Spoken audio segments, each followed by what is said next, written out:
पाकिस्तान की textile industry इस वक्त शदीद चैलेंजेस से गुजर रही है और अब इस इंडस्ट्री ने आइंदा वफाकी बजट यानी 2026-27 के लिए हुकूमत से कुछ रिलीफ पैकेजेस के मुतालबात किए हैं। इंडस्ट्रियलिस्ट ने वाजे किया है कि अगर एनर्जी कॉस्ट के साथ साथ टैक्सेस और कैश फ्लो के मसाइल हल ना किए गए तो फिर मुल्क की एक्सपोर्ट्स मजीद दबाव का शिकार हो सकती है। चूँकि हालात कुछ बेहतर इस वक्त नज़र नहीं आ रहे। हुकूमत और टेक्सटाइल सेक्टर के दरमियान होने वाले हालिया इजलास में इंडस्ट्री ने प्रोडक्शन कॉस्ट कम करने के साथ सस्ती बिजली और गैस और फौरी टैक्स रिफंड्स के अलावा एक्सपोर्टर्स के लिए आसान फाइनेंसिंग और इंडस्ट्रियल अपग्रेडेशन पर भी जोर दिया है। पाकिस्तान की टेक्सटाइल एक्सपोर्ट्स फिस्कल ईयर 2025-26 के पहले 8 माह में 12 से 13 अरब डॉलर के दरमियान रही हैं। ये फिगर सामने आए हैं। एक्सपोर्ट्स को पिछले फिस्कल ईयर के पहले 8 माह के मुकाबले में अगर हम देखें तो इसमें बहुत मामूली सा इजाफा हुआ है, लेकिन ये कोई काबिल जिक्र इजाफा नहीं है। लेकिन इंडस्ट्री अब भी बढ़ते हुए कॉस्ट के शदीद दबाव का शिकार है। अब इसमें इंडस्ट्रियलिस्ट कहते हैं कि वो महंगी बिजली और दीगर अखराजात की वजह से खित्ते के दूसरे ममालिक के साथ प्रोडक्शन कॉस्ट में मुकाबला नहीं कर पा रहे हैं,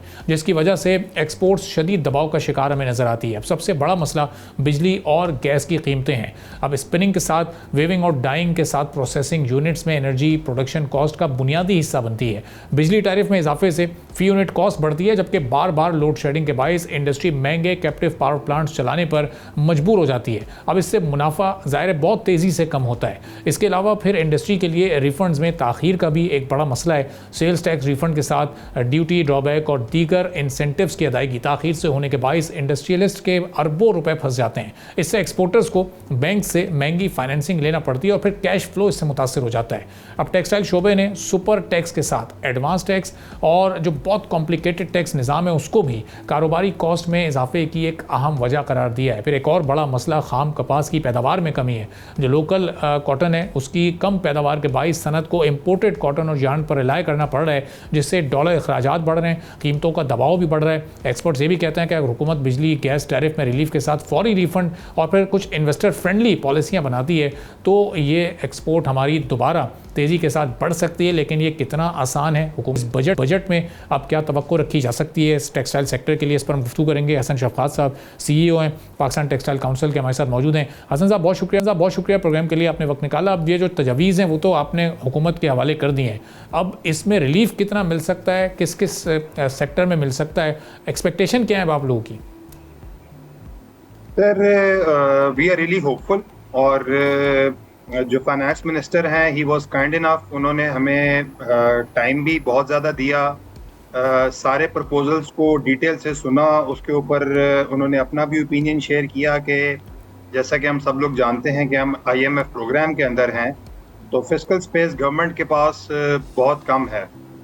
लेकिन हमने गवर्नमेंट को कुछ चीज़ें ये बताई कि जी IMF प्रोग्राम की एग्रीमेंट के साथ ही आपने अपनी टैक्स रिजीम जो है वो रिवाइज की थी और उसके अंदर जो हमारे डिफरेंट हेड्स के अंदर रिफंड्स जो पेंडिंग पड़े हुए हैं, मीडिया में जैसे कि आपने अभी खुद भी इब्तदाई में बताया और मीडिया में ये चीज़ एक रिपोर्ट हुई है कि टेक्सटाइल इंडस्ट्री शायद कोई कैश रिलीफ गवर्नमेंट से मांग रही है।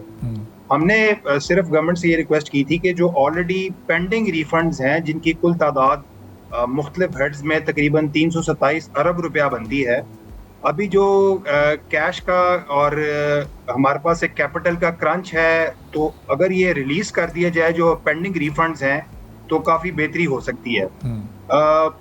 फाइनेंस मिनिस्टर ने हमें बताया कि वो इंशाल्लाह अभी उनकी निगोशिएशंस भी स्टार्ट हो रही हैं IMF के साथ। ये सारी जो हमारे प्रपोजल्स हैं वो उनके साथ टेकअप करेंगे। ही वाज आल्सो होपफुल और हमें भी उम्मीद है कि इंशाल्लाह इस बजट में कोई ना कोई रिलीफ गवर्नमेंट ज़रूर देगी।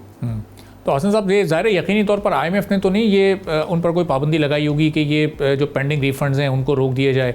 गवर्नमेंट के पास शायद फिस्कल स्पेस नहीं बन पा रहा इस जियो स्ट्रेटेजिक सिचुएशन के नतीजे में, या उससे पहले भी यही सिचुएशन थी, चूँकि ये 2.5-3 महीने के जो चैलेंजेस हैं, ये गैस महंगी, बिजली महंगी, इससे तो कैश फ्लो यकीनी मुतासर हो सकता है। उससे पहले भी सूरत हाल यही थी? जी सर, अगर आप साल के शुरू से ही देखें तो हमारा एक्सपोर्ट का जो ट्रेंड है वो डिक्लाइनिंग था।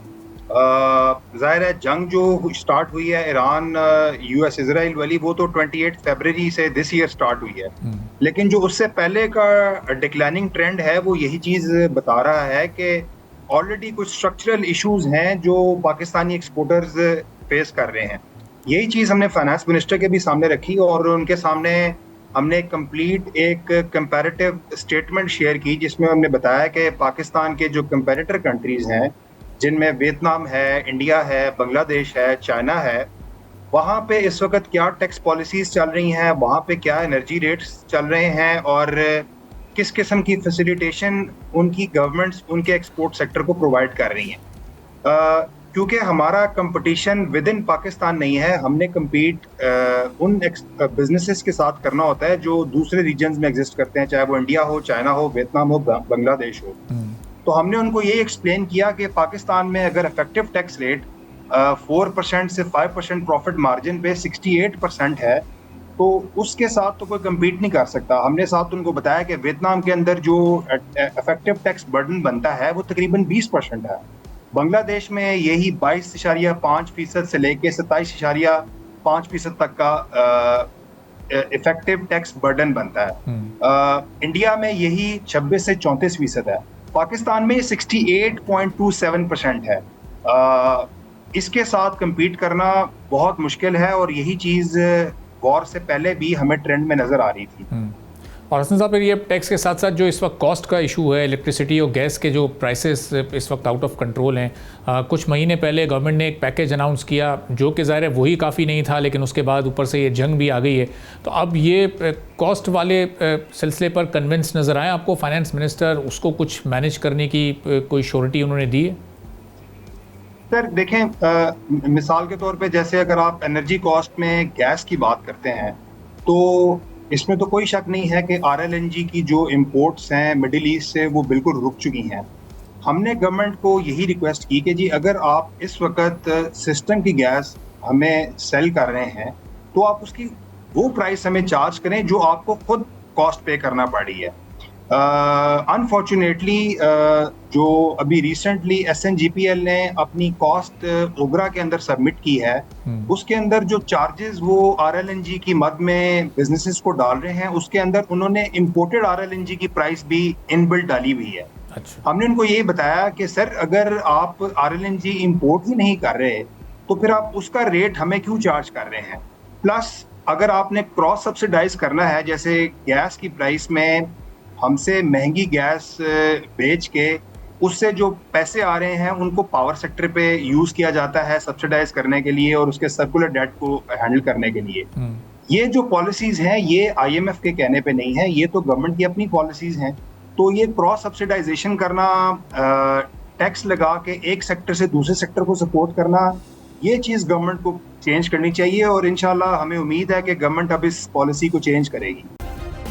सब्सक्राइब करें और बेल दबाएं ताकि कोई खबर रह न जाए।